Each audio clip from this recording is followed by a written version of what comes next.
যারা শহীদ হয়েছে তাদের শ্রদ্ধা জানানো হয় নাই।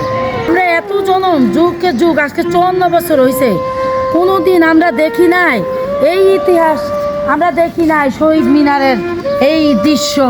এটা আমরা কষ্ট মাইনা নিতে পারি না আমরা সাধারণ মানুষ।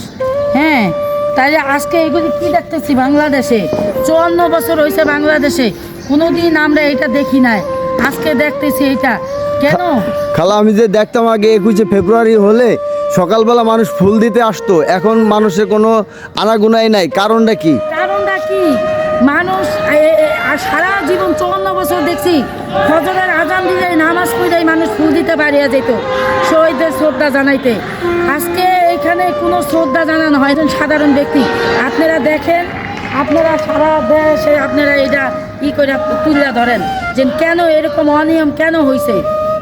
আসলে আমরা যেটা দেখতে পাচ্ছি শহীদ মিনারে এমন অবস্থা, ছাত্রছাত্রীরা কষ্টে কইজা ফাইটা যাইতাছে, এই সকালবেলা ছাত্রছাত্রীরা কিভাবে চলে আসতো ঘুমের থেকে উঠা নামাজ পড়া আয়া শহীদদের শ্রদ্ধা জানাইতো।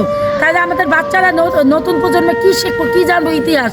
এই ইতিহাস ধ্বংস করতে চায়, তাদেরকে আপনারা প্রতিরোধ করেন। এই বাংলার 18 কোটি জনগণের কই আপনারা এখন দেখেন, আমরা সাধারণ মানুষ আমাদের চোখে শহীদরা কি করছে, শহীদরা কি অপরাধ করছে এই বাংলাদেশটা স্বাধীন করে? সেই শহীদ গো মুইসা দেওয়ানের ষড়যন্ত্র চলতেছে। তার মানে এই যে দেখেন, এই যে শহীদ মিনার আমার কি ময়লা ফয়লা, কি ময়লা, এই শহীদ মিনারে কোনো সম্মান জানানো হইতেছে না। কেন এটা হইতেছে? কেন? আমি এই জাতির কাছে জানতে চাই। আমরা তো এটা দেখি নাই।